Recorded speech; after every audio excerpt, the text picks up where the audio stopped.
What is going on, my dudes? Tystra here, back again with another Genshin Impact video. If you guys like the content, please make sure to hit the like and subscribe button down below. Don't forget to hit the notification bell. And as always, thank you for the support and comment about what you think about this video. Now, today, we're going to be talking about the Three Realms Gateway Offering event and what I think of it in general.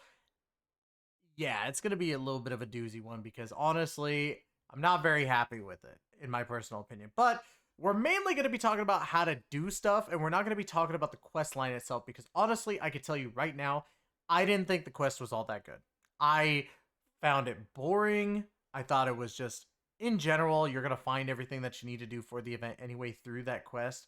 So it felt very mind numbing, I guess, in the sense, and I was just bored with it. But I could be definitely wrong. You guys could let me know.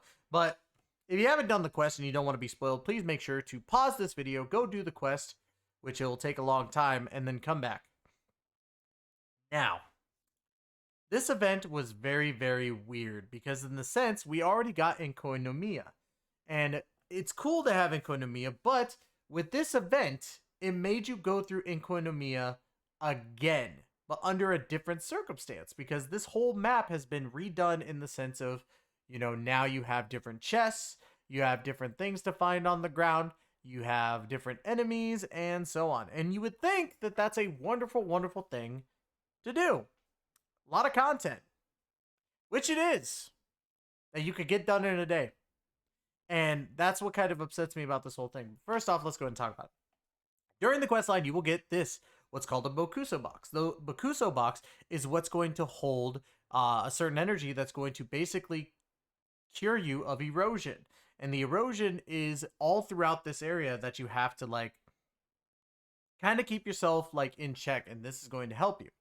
The erosion is actually covering the whole entire map, and you have to level up a certain tree in the middle of Enkoinomia where you would fight those the ice and thunder Vish-shaped people. And yeah, basically you just level up the tree and you upgrade your Bokuso box, and you could go around in these other areas without any problems. In all honesty though, like you could probably start off in there and go into two steps above your area that you can go in your Bokuso box and be perfectly fine because there's more than enough areas to replenish your stuff consistently. Now, your waypoints are locked behind these things called Tokoyo legumes and the Alhathium ores. You need those to unlock certain waypoints that are all across the map, including the areas where you have to use the little bubble of fish to float up and to get teleported to the other side of the map. Which is cool. Like, it's great, but honestly, it felt a little too gated, I guess, in the sense, especially because they're waypoints. But I digress. They wanted you to follow a specific pattern. Now, you also get these things called Light Realm Sigils when you open chests or, you know, do challenges. These Light Realm Sigils are used to upgrade your Bokuso tree thingy, or whatever the heck you want to call it. And basically what that's going to do is give you more Bokuso box-like stuff, increase your resistance to it, and also help you find treasure chests and these specific items, the Tokoyo legumes and the Alphitium ores, whatever you want to call them. Like, they name these things so weirdly, man. But it's called the Statue of Vassals. The Statue of Vassals you have to upgrade. You could also upgrade them with Light Realm cores, which are going to help increase your battle stuff as you play, which made it a lot better to deal with in the sense.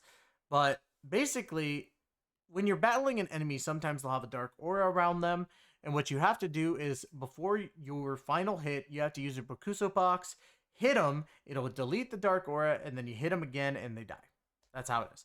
You have to get them down to, like, almost, like, or you have to basically get them ready to be dead, or I think you can even hit them before that, and it gets rid of the dark aura, and then you can kill them. You just have to dispel the dark aura before killing them, because you won't be able to if you don't.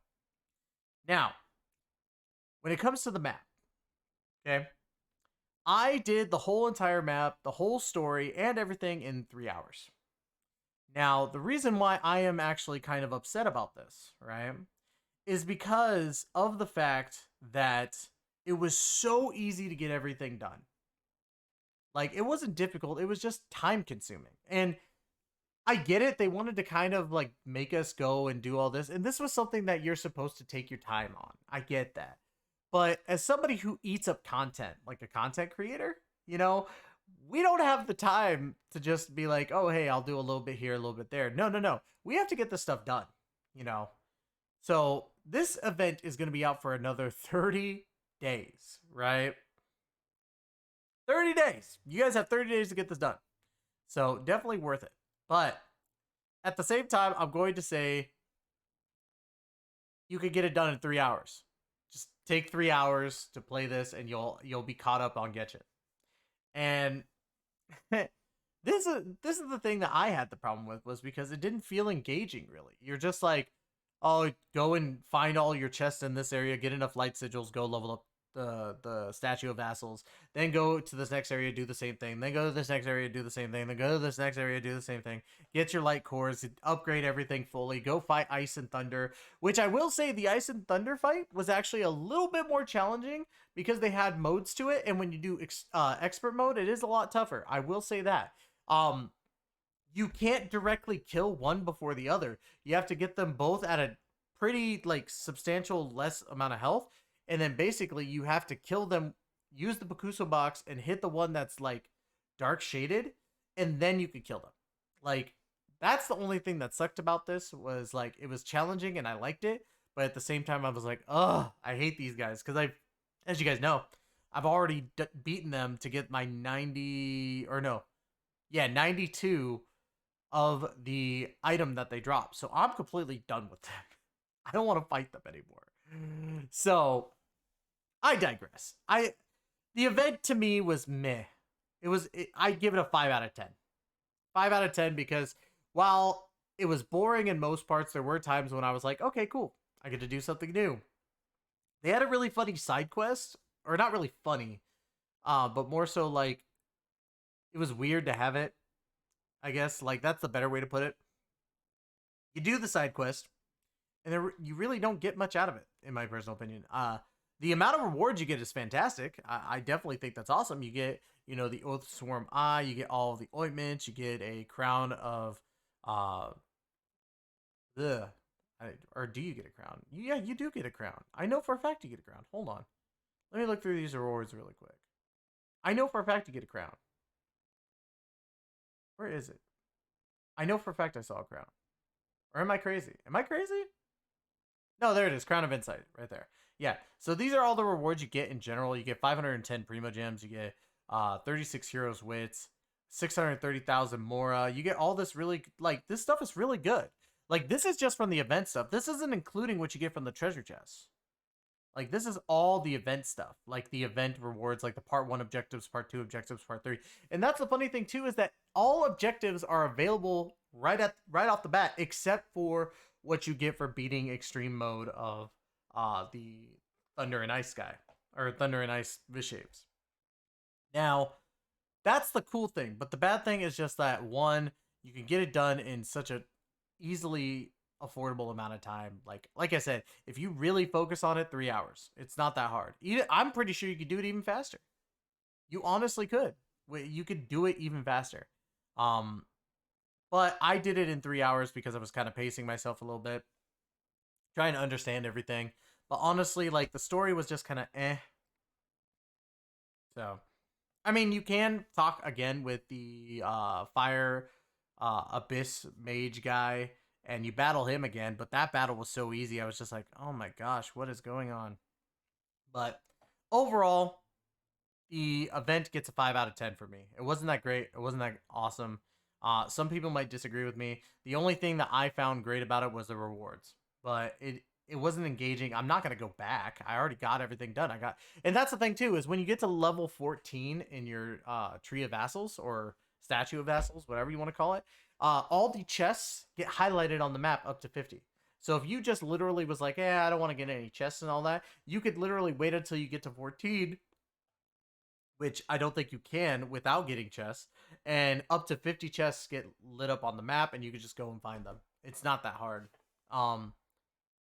And then, like, even then, I was getting stuff on the map consistently just so I had enough to get the statues all done with and everything to unlock them.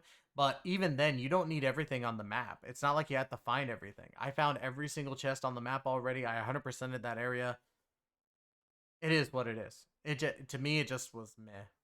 So let me know in the comments below what you guys think. Do you guys think I'm wrong? Do you guys think I don't know what I'm talking about? I definitely love to hear your opinions on this because this is something where I was like, could have been a lot better. Definitely think MiHoYo should step it up when it comes. If you're going to do an event like this, you need to make it engaging. You need to make it more like if you're gonna put it as a long-term thing, you need to make us like work at it. The one thing I really liked with the storyline when it came to the fifth and final island of Inazuma was that it wasn't entirely time. It was time gated, yeah, but there was more to explore. There was more to understand. It was an environment that was constantly evolving, so it made sense. So, do more stuff like that, and I'll be happy. This was different, but it did make me happy. So, let me know in the comments below what you guys think. Love you guys to death, and as always, we will catch you guys in the next video. Take care, be safe.